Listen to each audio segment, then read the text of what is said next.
साथियों नमस्कार। विश्व गुरु का ज्ञान विश्व शांति अभियान चैनल में आपका स्वागत है। और इस वीडियो में आप लोगों को हम बहुत ही खास जानकारी देने वाले हैं, अर्थात सदगुरु की वाणी से आप लोगों को समझना है, विश्व गुरु कबीर साहब की वाणी से आपको समझना है कि सदगुरु कबीर साहब संसार को अपने शिक्षा से क्या कहना चाहते हैं। सो आपको यहाँ पर समझना है। चलिए साहब की वाणी हम प्रारंभ करते हैं और साहब की वाणी को अच्छी तरह से आपको समझना है। साथियों, साहब ने सबके हित की बात कही है, सबके लिए अच्छी बात कही है, वो आपको जानना है। होता क्या है साथियों, जब आपका जन्म होता है तो इसके पहले और जन्म होने तक भी आपको पता नहीं चलता है मैं क्या हूँ क्या नहीं, है ना। वो तो साल 2 साल 3 साल बाद आपको पता चलता मैं लड़का हूँ जो भी हूँ। लेकिन होता क्या, यहीं से साहब ने स्टार्ट किया है, यहीं से साहब ने वाणी पर ऊपर से बताया है। वाणी शुरू से इसी प्रकार से बयान करती है। चलिए जानते हैं वाणी क्या कहती है। वाणी कहती है, परदेसी भौरा घर की सुधी बिसरी। साहब कहते परदेसी भौरा घर की सुध बिसरी। सुधी मतलब होता है याद, ठीक है। अब यहाँ पर साहब ने एक शब्द में और कहीं पर बोला है, जासो नाता आदि का बिसर गया सो ठौर। साथियों, जब जिससे आपका नाता था, जो आपका स्वयं का था, अर्थात ईश्वर अर्थात परमात्मा था, उस परमात्मा से आप बिछड़ चुके हो। बिछड़ने का मतलब ये साथियों कि भूल चुके हो कि परमात्मा कैसा है ना। ये उस बात को नहीं जानते हो, इसलिए संसार में आने के बाद भक्ति के मार्ग में बहुत भटकते हो, परमात्मा को खोजने का प्रयास करते हो, तो आप नहीं जानते हो ना।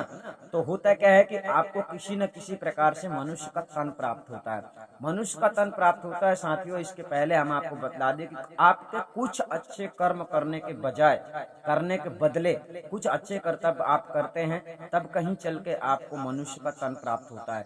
तो कुछ पुण्य कर्मों के प्रभाव से आपको मनुष्य का तन प्राप्त होता है। तो यहाँ पर सदगुरु कबीर साहब वही समझाना चाहते हैं, परदेशी भौरा घर की शुद्ध बिसरी। परदेशी भौरा, पहले तो ये समझ लो, भौरा शब्द से आप लोगों को बताया गया है, भौरा शब्द आपके लिए बताया गया, परदेशी शब्द भी आपके लिए बताया गया है कि आप यहाँ के रहने वाले नहीं, ये दूसरे का देश है। ध्यान रखना, ये संसार जो है ये आपका स्वयं का देश नहीं है, ठीक है ना। आप दूसरे के देश में रहते हैं, इसलिए कर्म भर में फंसे हुए हैं, आपको बिना किए कुछ भी नहीं मिलता है ना। आप जिस देश के रहने वाले हैं उस देश में कोई कमी नहीं थी, उस देश में आपको कुछ करना नहीं पड़ता था, उस देश में आपको भूख नहीं लगती थी, प्यास नहीं लगती थी। नाना प्रकार के हिंदू मुसलमान वहाँ सब, वैसे कोई भी धर्म वाले वहाँ लोग नहीं थे जो आपस में लड़ते हो झगड़ते हो, ठीक है। तो आप उस देश के रहने वाले यानी अमर लोक के रहने वाले हैं आप। लेकिन हुआ क्या है कि आप संसार में जब से फंस गए तब से आप छूटे नहीं। आपको छुड़ाने वाला, कोई सही मार्ग बतलाने वाला सच्चा सतगुरु नहीं मिला कि आप लोगों को मुक्ति का मार्ग बता के मुक्ति दिला सके और आप संसार से छूट जाते। तो शायद यहाँ पर वही कहना चाहते, परदेसी भौरा घर की शुद्ध बिसरी। आप पता नहीं है आपको कि हमारा घर कैसा है, जिस घर में हम पहले रहते थे वो कैसा है। अब आप इस घर में रहने लगे हो, ये इस घर में, तो ये घर आपका नहीं है साथियों। ये घर तो आपको, ये तो पिंजड़ा है, ये तो आपको बांध के रखा गया है। आप चाहो तो इस जीवन में कर्तव्य करके छूट सकते हो और अपने घर को वापस जा सकते हो। तो साहब क्या कहते हैं इस वाणी में, सो वही बात जो भूला हुआ भटका हुआ मनुष्य घूम रहा है संसार में, जो परमात्मा को खोज नहीं रहा, परमात्मा को ढूंढ नहीं रहा, नाना प्रकार के कर्म कांडों में उलझा रहता है, जीवन को ऐसे ही व्यतीत कर देता है ना। परमात्मा की प्राप्ति के लिए कर्तव्य नहीं करता है, ऐसे व्यक्ति को साहब समझा रहे हैं, परदेशी भौरा घर की शुद्ध बिसरी, है ना। अब इसके आगे सदगुरु कबीर साहब बहुत अच्छी बात कहते हैं। हाँ, आगे साहब कहते हैं, गर्भवास ज्वाला के भीतर रक्षा करत हरि और बाहर आय के भजन विसारो, बाहर आय के भजन विसारो सुंदर देह धरी। साथियों, होता क्या है, जब आप गर्भ में आते हैं तो गर्भ में आपकी अवस्था अचेत होती है साथियों। अचेत का मतलब ये होता है साथियों कि आप क्या हो ये भी आपको पता नहीं रहता है। आप क्या करने आए हो, जन्म लेते हो तब भी आपको ये पता नहीं चलता है कि क्या करने आए हो। होता क्या है, आपको जैसी शिक्षा मिल जाती है इस संसार में, आप आते हो हिंदू के घर में जन्म लेते हो तो लोग कहते हैं तू हिंदू है, मुसलमानों के घर में जन्म लेते हो तो कोई कहता है तू मुसलमान है। इसी प्रकार से जैसे जैसे धर्मों के उसमें जन्म लेते हो वे सब आप लोगों को बता देते हैं कि तुम फलाने धर्म के हो। ऐसा क्यों होता है? क्योंकि आपको तो कुछ पता ही नहीं था, तो आपको जो बताएंगे लोग वही आप साथियों समझोगे। तो होता क्या है, इस प्रकार से किताबों के माध्यम से किताबें आपका भविष्य बतलाती हैं कि तू कौन है, तेरे क्या करना, ये सब किताबें बतलाती हैं। आपके अंदर स्वयं के विचार तो हैं नहीं, स्वयं से आप कभी विचार करते ही नहीं है कि मैं किताबें मेरे बारे में क्यों बता सकती हैं। आपके बारे में किताबें नहीं जानती हैं, किताबों के बारे में आप जान सकते हो, किसने लिखी, क्यों लिखी, कितना सही है, कितना गलत है, ये सब आप चाहें तो विचार कर सकते हैं, लेकिन आप चाहेंगे ही नहीं। तो बस जैसे बुजुर्गों ने बोला, जैसे हमारे दादा परदादा ने बोला, अब आपको पता नहीं है इस संसार में एक से एक स्वार्थी लोग संसार में पैदा हुए हैं, जिन लोगों ने अपनी मान बढ़ाई के लिए झूठ को भी सही बता दिया। जो झूठी बात है उसको भी सही करके बताते हैं, नहीं नहीं यही सही है। तो अब करोगे क्या साथियों? इस प्रकार से साहिब यहाँ पर समझाना चाहते हैं कि जिस कर्तव्य को करने के लिए आपको पता नहीं है कि जब आप इस योनि में नहीं थे तब आप कई योनियों में जब पीड़ा भोगते थे, समस्या होती थी, तकलीफ होती थी, तब भी आप परमात्मा से मिलने की इच्छा करते थे, सोचते थे कि हे परमात्मा मैं कैसे इस संसार के बंधन से छूट जाऊं, मुझे मेरी ये पीड़ा कब खत्म होगी, मैं इस दुख से कैसे छूटूंगा। इस प्रकार से तब आपको एक मौका मिलता है कि मनुष्य का तन प्राप्त होता है कि जा, अगर तू परमात्मा से मिलना चाहता है, परमात्मा से प्रेम करता है, तो परमात्मा को ढूंढ ले। तो होता क्या है कि जब आपको मानुष का तन प्राप्त होता है तो आप भटक जाते हैं इसी बातों में, यानी आपको धर्म गुरुआ लोग भटका देते हैं, परमात्मा को मिलाते नहीं, नाना प्रकार की बातें बतलाते हैं, ऐसा करो वैसा करो, परमात्मा मिलेगा, मंत्र जपो तंत्र करो, है ना। तो साहब यही कहते हैं कि मतलब बाहर आए के जब आप संसार में जन्म ले लेते हैं, सुंदर देह की प्राप्ति हो जाती है। ये मनुष्य का तन जो है साथियों, अगर आप इसे सुंदर नहीं मानते हैं तो फिर समझ लो कि आपको सुंदरता दिखने वाली नहीं है, सुंदरता आपको मिलने वाली नहीं है, क्योंकि आप हो संसार की चीजों को आप लोग सुंदर समझने लगते हैं, वो बहुत सुंदर है, वो अति सुंदर है। आप अपने देह को सुंदर क्यों नहीं समझते हैं? आपसे सुंदर कोई नहीं है, आपसे सुंदर कोई नहीं है, ये तो देखने वाली सुंदरता है। जो तुम हो वो सुंदर वो है, ठीक है ना। अब वही बात है कि आपको सुंदर तन की प्राप्ति होती है, तो आपको इस तन को पाकर अच्छा करना चाहिए, अच्छा विचार करना चाहिए और अच्छे कर्तव्य करना चाहिए, जिस कर्तव्य को करने से आपको मुक्ति मिल जाए। लेकिन होता क्या है कि आपको पता नहीं है, ऐसा बताने वाला गुरु नहीं मिलता है, तो आप ऐसा कर नहीं पाते, है ना। तो साहब कहते हैं भजन विसारो, अर्थात मतलब संसार में पहुंचने के बाद में आपके जो स्वयं के कर्तव्य है साथियों, वो आप भूल जाते हो। भजन शब्द से साहब ने ऐसा नहीं कह दिया है कि भगवान को भजो, मतलब आप अपने कर्तव्यों को समझो। साहब ने क्या बताया, मन की तरंग मार लो बस हो गया भजन, आदत बुरी सुधार लो बस हो गया भजन, आए हो तुम कहाँ से और कहाँ जाओगे, बस इतना दिल विचार लो बस हो गया भजन। तो साहब का भजन आपको समझना है कि साहब वाला भजन जो है ये नहीं है कि कहीं मंदिर में बैठ के, मस्जिद में बैठ के, कहीं बैठ के चौंगा लगा के, माइक लगा के हल्ला करो चिल्लाओ, ये भजन नहीं है। भजन है आदतों को सुधार करना, अच्छे विचार रखना, सत्कर्म करना, गलत नहीं करना, किसी के साथ भी गलत नहीं करना चाहिए, है ना। इस प्रकार से सदगुरु का संदेश है। तो इस प्रकार से भजन को आप बिसर गए हो, मतलब अपने कर्तव्यों को भूल गए हो, अपने सत्य धर्म को भूल गए हो, क्योंकि नाना प्रकार के धर्मों में फंस गए हो। तो आप लोगों को ऐसा लगता है हमारा धर्म तो ये कहता है, हमारा धर्म तो ये कहता है। तो हुआ क्या है कि आप भूल गए हो, बिसर गए हो। इसलिए सदगुरु कबीर साहब समझाना चाहते हैं कि आज भी जाग जाओ, आज भी समझ जाओ। साहिब की ये वाणी ऐसा नहीं है कि बहुत पहले बताई गई है तो आज लागू नहीं होती, अगर आज लागू नहीं होती तो हम नहीं बताते, आज भी लागू है। उनकी वाणी में वर्तमान, भविष्य और भूतकाल तीनों चीजें हैं साथियों। विश्व गुरु कबीर साहब की वाणी में वर्तमान काल, भविष्य काल, भूतकाल तीनों काल है उसमें। तो तीनों काल की बातें सदगुरु कहते हैं कबीर साहब।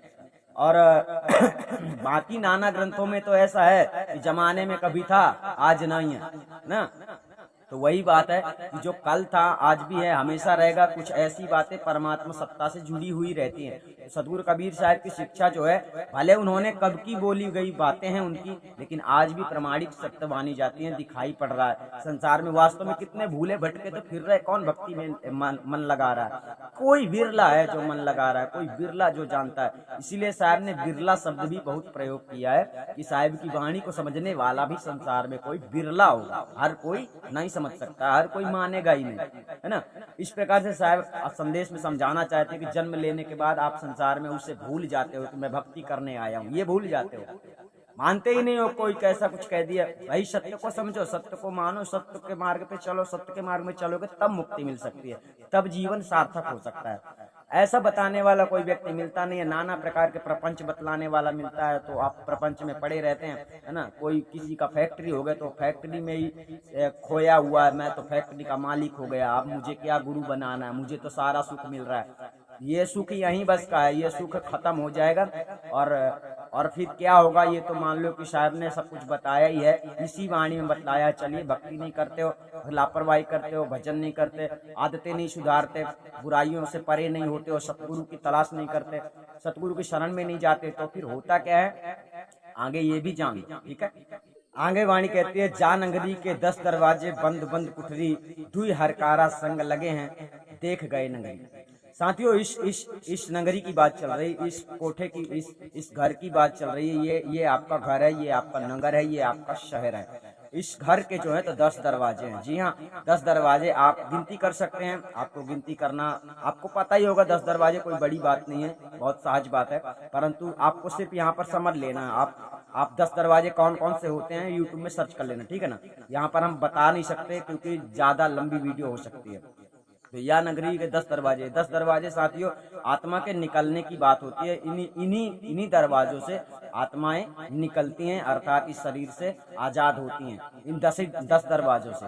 तो जो 10वां दरवाजा होता है उससे किसी का भी निकास नहीं होता है, उससे निकास केवल उसका होता है 10वें दरवाजे से केवल वो निकलता है जो व्यक्ति आत्मज्ञानी होता है, जो आत्मा परमात्मा को जान लेता है जीते जी, जिसे पता चल जाता है कि आत्मा परमात्मा क्या है। 10वें दरवाजे से सिर्फ वो निकलता है, बाकी 9 दरवाजे से सब निकलते हैं, ठीक है। अब आगे चलते हैं। दुई हरकारा संग लगे हैं, देख गए नगरी। साथियों, दुई हरकारा मतलब होता है चित्र और गुप्त, यानी संसार में साथियों आपको लगता है कि हम जो करते हैं और हम हम जैसा करते हैं सो हम अपने मर्जी से करते हैं, सब हमारे लिए अच्छा है। साथियों, आप जो भी करते हैं, आप गलत करते हैं वो भी आपका उसके सामने रखा जाता है, सही करते हैं वो भी आपका उसके सामने रखा जाता है। किसके सामने? मतलब ये है कि अगर आप साथियों इस संसार में किसी के साथ गलत करते हैं, किसी जीव प्राणी के साथ गलत करते हैं, तो आप दोषी माने जाते हैं और उस दोष को आपका जब वहाँ यमराज के दरबार में फैसला होता है साथियों, आप लोग जब यहाँ से शरीर छोड़कर जाते हैं, आपकी सूक्ष्म आत्मा जब यहाँ से जाती है, सूक्ष्म शरीर जब आपका जाता है, तो वहाँ पर दंड भोगने के अनुसार तुम्हें अनेक योनियों में भेजा जाता है। आप ऐसा मत सोचें कि हम जो चाहते हैं, हम जो सोचते हैं हम वही कर सकते हैं, और हम तुम्हारे सोचने से कुछ नहीं होता। तुम कितनी किताबें पढ़ लो, तंत्र मंत्र पढ़ लो, अगर पाप किया है तो तुम मुक्त नहीं हो सकते हो, ठीक है ना। इसका मतलब ये है कि पाप से मुक्ति का रहस्य ही पहले समझ लो। दान देने से कोई पाप से मुक्त नहीं हो जाता, माफी मांग लेने से कोई पाप से मुक्त नहीं हो जाता।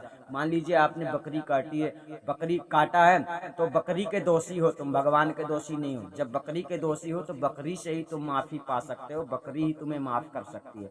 बात यह है, समझ लो कि हमसे गलती करोगे तो हमसे ही माफी मांगना पड़ेगा, भगवान से नहीं, क्योंकि हमसे गलती करोगे तो गलती की सजा देने के अधिकारी हम हैं, भगवान नहीं है, और भगवान से कोई गलती कर नहीं सकता साथियों। इसलिए भगवान के दरवाजे में ईश्वर जो है सबके साथ न्याय करता है। इस संसार में कोई भी, आप कुछ भी समझ लो अपने तरीके से, मगर वो कोई भी हो, चाहे अल्लाह हो, खुदा हो, रब हो, गॉड, जो भी हो, वो सबके साथ इंसाफ करता है। वो किसी के लिए कम ज्यादा हिसाब किताब नहीं रखता है। उसके लिए कोई तंत्र मंत्र नहीं है कि इस मंत्र से बुलाओ, उस मंत्र से बुलाओ, ये मंत्र उसके लिए अच्छा, ये मंत्र उसके लिए अच्छा। ये तो आप लोगों की सोच है, आप लोगों की विचारधारा ऐसी है, बाकी उसकी नजर में ऐसा कुछ भी नहीं है। तो यानी दुई हरकारा का मतलब शब्द यहाँ पर होता है कि दो व्यक्ति मतलब दो शक्तियां, जिसको चित्रगुप्त कहा जाता है, जो आपके गुप्त विचारों को भी बयान करता है, मतलब लिखता है तुम गलत सोचते हो ज्यादा कि अच्छा सोचते हो।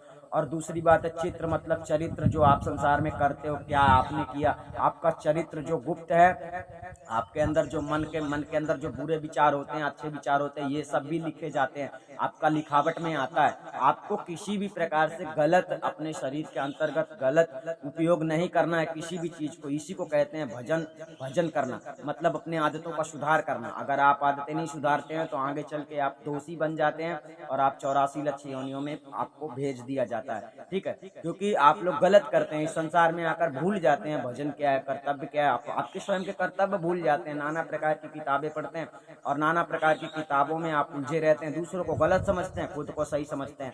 तो साहब यहाँ पर समझाना चाहते हैं कि दुई हरकारा संग लगे हैं देख गए नगरी।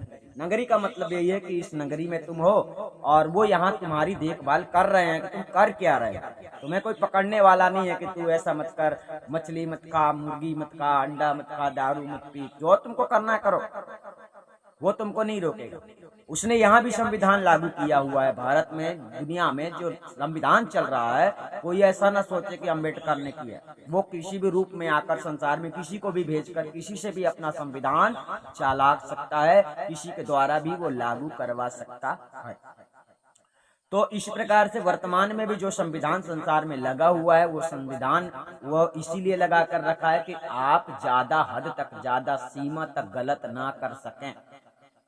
ठीक है, अगर संविधान ना होता तो तुम तो रोज जाके उठपटांग ही करते, है ना, उल्टे सीधे कर्म ही करते। लेकिन संविधान से वो रक्षा कर रहा है, वो सबको संविधान में दंडित करता है, कोई नहीं बचता है। तो यहाँ भी उसने संविधान लागू किया है। मनुष्य के बस की कोई बात नहीं है साथियों। इसलिए मनुष्य को अपने कर्तव्यों में रहना चाहिए, अपने उचित विचार करना चाहिए।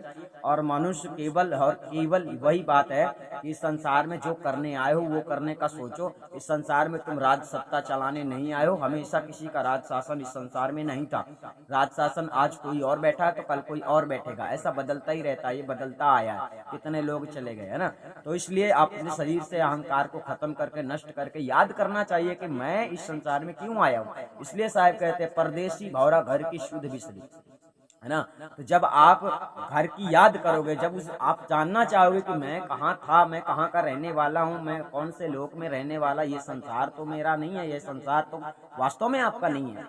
क्योंकि आप इस संसार का संतुलन बना के नहीं रखते हैं, आप अपने शरीर का संतुलन बना के रखें, बस इतनी बहुत बड़ी बात है। अपने शरीर का संतुलन बना के रखें, स्वयं के संतुलन बनाए रखें, तो यही बहुत बड़ी बात है। इस संसार का संतुलन प्रकृति स्वयं अपने अनुसार चलाता है। अब ऐसा ना समझ लेना कि वो अपने आप ही चलता है। अपने आप इस संसार में कुछ भी नहीं होता है, अपने आप कुछ भी हो ही नहीं रहा है, उससे कोई कर रहा है। कोई काम आप करते हो, कोई काम कोई शक्ति करती है, कोई काम उससे बड़ी शक्ति करती है। इसी प्रकार से ये पूरी दुनिया को किसी ने बनाया है। ऐसा नहीं सोच लेना चाहिए अपने आप उत्पन्न हो गया। ये तो नाना प्रकार की बातें संसार में लोग सोचते समझते हैं। तो ये लोग जो नहीं जानते हैं, अज्ञानी है, वो लोग ऐसा सोचते हैं। अर्थात आप दुई हरकारा संग लगे हैं देख गए नगरी। इसका मतलब ये है साथियों कि आप ये मत समझो कि मुझे कोई देख नहीं रहा है। आपकी देखभाल हो रही है। आप क्या कर रहे हो, आप सब कुछ उसकी नजर में ही कर रहे हो, उससे छुप के कुछ भी नहीं कर सकते हो। ठीक है, अब आगे चलते हैं साहिब वाणी में आगे क्या कहते हैं। आगे साहिब का शब्द कहता है, सदगुरु कबीर साहब कहते हैं, भाइयों फरारी तुम साहिब से मोह कोट पकड़ी, जब जम राजा जब दूत पठावे कौन गैल पकड़ी। ठीक है ना। यहाँ पर बढ़िया से समझना, साहिब कहना चाहते हैं भयो फरारी तुम साहिब से मोह कोट पकड़ी। साहिब का मतलब यहाँ पर शब्द इसलिए समझा दिया गया है। साहिब शब्द साथियों एक महाचेतन सतपुरुष परमात्मा के लिए है, जो अमर लोक स्थान की बात संकेत कर रहा है। साहिब शब्द अमर लोक का है, अर्थात आप अमर लोक के निवासी हैं, अमर लोक में रहने वाले थे। आप अजरो अमर हैं साथियों, आत्मा अजरो अमर है। ये जो आप सूक्ष्म जीव को देखा करते हैं, ये अजरो अमर नहीं, ये तो नकली कपड़ा है, ये शक्ति स्वरूपी कपड़ा है जो आपको दिया जाता है इस संसार में। ठीक है, ये सब कुछ नकली है। आपका असली जो स्वरूप है, आपका असली जो रूप है, और मतलब आप जो असली हो, उसे कोई नहीं मार सकता है। परंतु फर्क क्या है साथियों कि आप लोग अपनी जगह में नहीं जा पा रहे हो, अपने अमरलोक स्थान में नहीं जा पा रहे। साहब ने वहां से बताया ना कि परदेसी भौरा घर की शुद्ध बिसरी, अर्थात आप अमरलोक के बारे में नहीं जानते हो, अमरलोक स्थान से बिछड़ गए हो, आपके अंदर अज्ञानता भर गई है, आप गलत कामना, आपके अंदर जो कामनाएं होती हैं, इच्छा होती हैं, वासनाएं होती हैं, इस प्रकार से आप उलझ चुके हो बुरी तरह से। तो साहिब कहना चाहते हैं भाइयों फरारी तुम साहिब से। आप संसार में आप आते हो तो आपको साहिब की भक्ति ढूंढना चाहिए, साहिब को पाने के लिए जतन करना चाहिए। ठीक है भाइयों फरारी। तो अब जब तुम परमात्मा की भक्ति नहीं कर रहे, मान लो विश्व गुरु कबीर साहब का ज्ञान अभी तक आपने नहीं सुना था, लेकिन अगर आपने आज सुन लिया है तो आज भी आपको समझना चाहिए। साहिब क्या कहते हैं, भाइयों फरारी तुम साहिब से मोह कोट पकड़ी।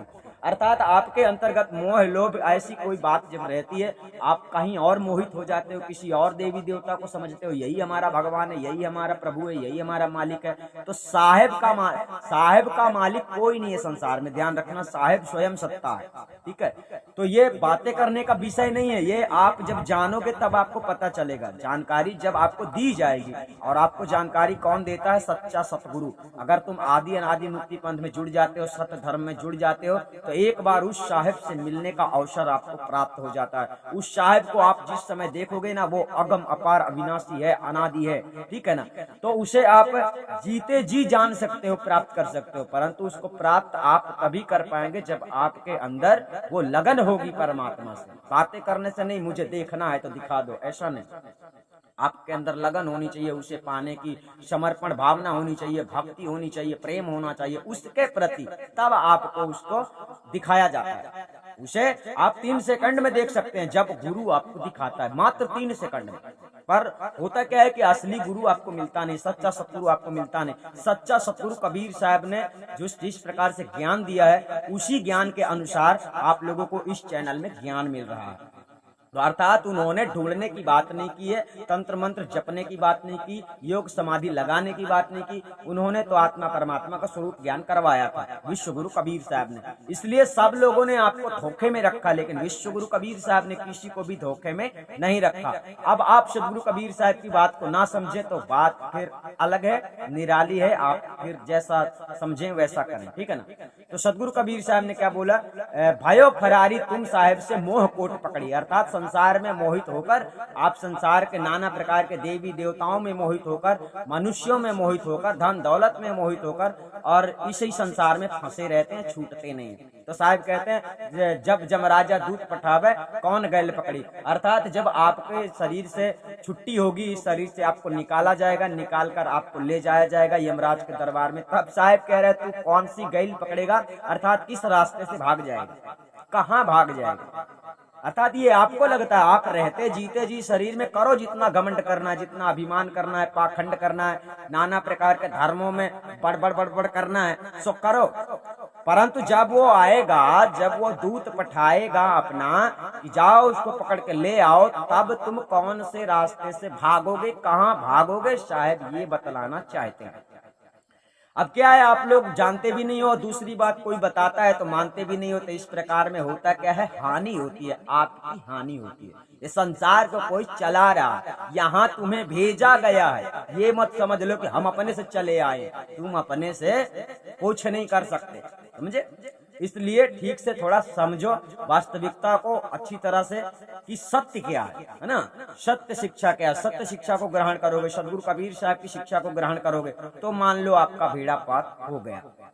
तो चलिए साहब क्या कहते हैं, भयो फरारी तुम साहब से मोह कोट पकड़ी, जब जमराजा दूत पठा में कौन गैल पकड़ी। इसका मतलब है कि किस रास्ते से तुम भागोगे, कहाँ चले जाओगे, नहीं जा सकते उससे छूटकर, वो तुम्हें ले जाएगा और निश्चित रूप से उचित दंड देगा। आपने जो कर्तव्य किया है, क्या किया है, अगर तुमने गलत किया है तो दंड देगा। भक्ति की है, किसकी भक्ति की है, उसके अनुसार तुमको सजा देगा।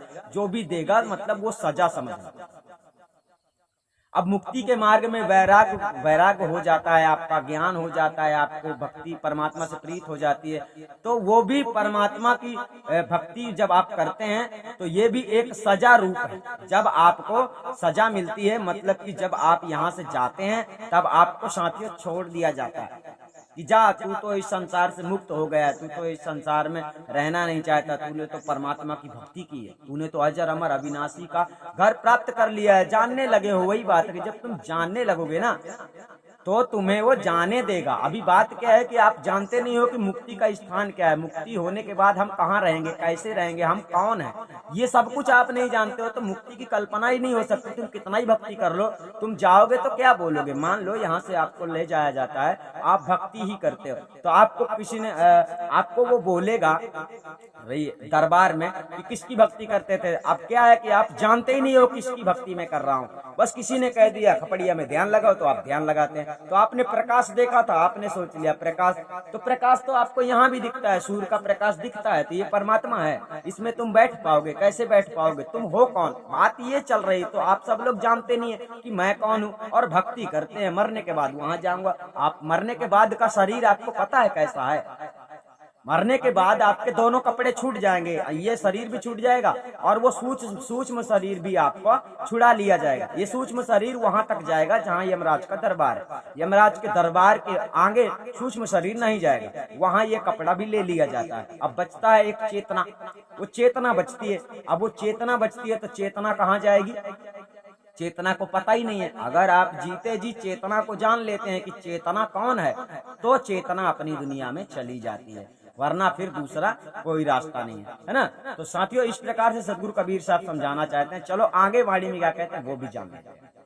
आगे वाणी कहती है, बांध के जमपुर मारे जइयो बनी बात बिगड़ी, कहें कबीर सुनो भाई साधो 84 में बांट करी। अब इसको अच्छी तरह समझ लो कि आप लोग इस संसार में 84 से छूटने के लिए मनुष्य का तन प्राप्त करते हैं। नीचे साहब की वाणी कहती है, कहाँ कबीर सुनो भाई साधो 84 में बांट करी, है ना। अब साहब ऊपर कहते हैं, बांध के जमपुर मारे जइयो बनी बात बिगड़ी। बनी बात बिगड़ी का मतलब यही है साथियों कि आप मनुष्य का तन प्राप्त कर चुके हैं, मनुष्य का तन आपको मिला है, तो आपको उचित विचार करना चाहिए, उचित कर्तव्य करना चाहिए। आप उचित विचार करते हैं, उचित कर्तव्य करते हैं, सच्चा सतगुरु प्राप्त कर लेते हैं, खोज लेते हैं, सत्य धर्म को अपना लेते हैं। अगर आप समझ लेते हैं जीते जी कि सत्य धर्म ही मेरा धर्म हो सकता है, तो आप निश्चित आदि अनादि मुक्ति पंथ में जुड़ेंगे, सत्य धर्म में जुड़ेंगे, और सत्य धर्म में जुड़कर अपने कल्याण का एक अवसर प्राप्त करेंगे, चुनेंगे, मार्ग में चलेंगे। शायद कोशिश करोगे तो ही मंजिल मिल सकती है ना, बिना कोशिश किए नहीं मिल सकती। तो यहाँ पर वाणी वही कह रही है, बांध के जमपुर मारे जइयो बनी बात बिगड़ी। मारे जइयो का मतलब शब्द यही है साथियों कि आप जब यहाँ से दूसरी योनियों में जाते हैं ना, तो समझ लो कि हर समय तुम्हारे सामने मृत्यु मंडराती हुई नजर आएगी। इस संसार में कोई भी सुखी नहीं है, कोई भी जीव जंतु चैन से सोता नहीं, चैन से बैठता नहीं, चैन से खाता नहीं, चैन से पीता नहीं, कोई नहीं। केवल मनुष्य ही है जो थोड़ी बहुत शांति प्राप्त कर लेता है। तो आप इस मनुष्य की थोड़ी बहुत की शांति में मत खो जाओ, थोड़ी बहुत की शांति में मत भटक जाओ, वरना निपट जाओगे। अगर भक्ति के बिना, अगर मुक्ति के बिना, अगर परमात्मा को जाने बिना, तो बनी हुई बात बिगड़ जाएगी और युगों युगों के लिए मरने के लिए चले जाओगे। आज तुम दूसरे को काट रहे, बकरी, मुर्गा, गाय, पशु बलि जो भी कर रहे हैं ना, ये तमाशा, ये सब तुम्हारे साथ होने वाला है। ऐसा मत सोच लेना कि मैं तो कर रहा हूँ, मुझे कौन रोक सकता है। ये बहादुरी तुम्हारे ही पास जमा रहेगी, तुम्हारे ही पास स्थित रहेगी, और ये तुम्हारे ही कर्म के फल हैं जो तुम्हें ही मिलेंगे, भोगना पड़ेगा। तो यहाँ पर समझने का बहुत प्रयास करना है समस्त लोगों को, क्योंकि कोई ये ना सोचे जब तुम दूसरे की गर्दन में छुरी लगाते हो, समझो कि वो गर्दन तो मेरा ही है। समझ रहे? यहाँ मरना तो सबको है, तुम्हारे यहाँ तो मर जाए, चाहे वो खुद मर जाए, है ना। तो कहने का तात्पर्य है कि आपने गलत किया है तो गलत का परिणाम आपको ही मिलेगा। आप खाओगे तो स्वाद आपको ही मिलता है ना, तो आप मारोगे तो दंड भी आपको ही मिलेगा ना। और दंड कौन देगा? जिसके साथ तुम गलत करते हो। यही बात आपको समझ में नहीं आता कि इस संसार में जो है, इस संसार का जो मालिक है वो सबके लिए एक संविधान बना के रखा हुआ है। अब आप उसके संविधान को जानते नहीं, हमारा धर्म ऐसा कहता है, हमारा धर्म ऐसा कहता है। जब इस प्रकार की बातें साथियों आती हैं, आप अपने अपने धर्मों की बातें करते हैं, तो आपके समझ में नहीं आता है ईश्वर एक है तो धर्म दो कैसे हो सकते हैं, धर्म चार कैसे हो सकते हैं, धर्म 8 कैसे हो सकते हैं। आप सबका धर्म एक है, सत्य धर्म नहीं बताया हुआ किसी ने आपको। लेकिन अब जानो, अब सुनो, समझो और मानो। अगर आपको धर्म चाहिए ना, तो सत्य धर्म को जानो, ये आपका ही धर्म है। किसी भी धर्म में झूठ बोलने का परमिशन नहीं होता है, लेकिन सब झूठ बोलते हैं। इसलिए सत्य धर्म का निर्माण किया गया है। यहाँ कोई झूठ नहीं बोल सकता है, यहाँ कोई झूठ नहीं बोल सकता। यहाँ पर सत्य धर्म में झूठ बोलना अलाउ नहीं है। इसलिए आपके धर्म को समझो। अगर मुक्ति के मार्ग में चलते हो तो वैसे जीवन जीने के लिए तो सब जीते हैं, जियो, मौज करो, और जितना मौज करोगे उतना ही आगे आपके जो करोगे, जैसा करोगे वैसा ही परिणाम मिलेगा। बहुत सारे आदमी पैसे वाले हो गए तो भूल गए है भक्ति है क्या नहीं है, क्या धर्म क्या नाना, सब भूल गए, ऐसो आराम में भूल गए। ये ऐसो आराम की जिंदगी जो है बदलने वाली है, और ये ऐसे बदलेगी कि तुम सोच भी नहीं सकते हो। यानी हम मतलब इतने पहुंचे हुए नहीं है कि हम तुमको कुछ भविष्य बतला रहे हैं। ये विश्व गुरु कबीर साहब की बातें बतला रहे हैं, क्योंकि विश्व गुरु कबीर साहब की बातें अनुभवी बातें नहीं है। विश्व गुरु कबीर साहब की बातें डायरेक्ट हैं, डायरेक्शन। उन्होंने अपने ही शब्दों में कहा है, मैं कहता आँखन की देखी, तू कहता कागज की लेखी, तेरा मेरा मनवा कैसे एक हुए। सदगुरु कबीर साहब के ऊपर लेख लिखने वाले संसारी लोगों ने कुछ अंट शंट बहुत ही अनाप शनाप लिख दिया है। उनकी पत्नी थी, बीवी थी, लड़का था, लड़की थी, हकीकत वास्तविकता को किसी ने नहीं जाना। सदगुरु कहते हैं, अविगत से चलाया मेरा भेद मरम कोई नहीं पाया, ना जन्मा ना कोख बसेरा बालक कोई दिखलाया। उसका जन्म नहीं हुआ, उसने कोख में गर्भ में वास नहीं किया, और उसने किताबें नहीं पढ़ी, उसने कलम नहीं उठाई, लेकिन सारे संसार को उन्होंने ज्ञान दिया। तो इतना भी लोगों को समझ में नहीं आया कि आखिर कबीर होगा कौन। आज भी कबीर का प्रकट दिवस मनाते हैं, जाकर देख लेना, सुन लेना। कबीर का प्रकट दिवस कब मनाया जाता है? कबीर प्रकट हुए थे। तो कबीर वर्तमान में कलयुग का नाम है कबीर, जो चारों युगों से आते आते समझाता गया, हमेशा किसी ने ध्यान नहीं दिया।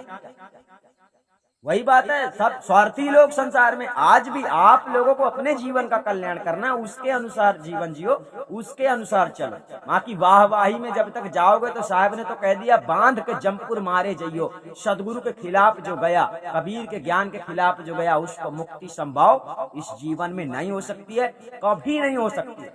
ठीक है, इसीलिए बताया गया। तो सदगुरु कबीर साहब कहते हैं, बांध के जमपुर मारे जइयो, बनी बात बिगड़ी। यानी साथियों, अगर चाहो तो आप इस जीवन में अपना काम पूरा कर सकते हो, बन सकती है बात। बिगड़ने से बचा, नहीं तो बिगड़ ही जाएगी। आप मनमानी करोगे तो, याद नहीं करोगे तो, परमात्मा को खोजोगे नहीं तो परमात्मा को पाओगे नहीं तो परमात्मा को पाने का समय आ गया है। ये बातें करने वाला समय खत्म हो गया।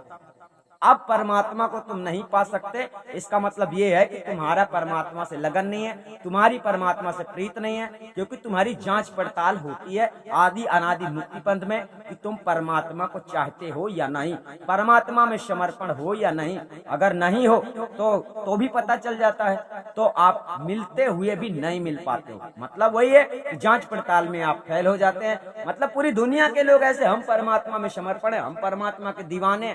अभी दीवानों का पता लगाया जाए ना तो इस संसार में 10-20 दीवाने निकल जाए तो बहुत बड़ी बात है। पूरी दुनिया की बात हम कर रहे हैं कि 10-20 दीवाने निकल जाए ना, दीवाने जिसको कहते हैं, दीवाने, परमात्मा के दीवाने।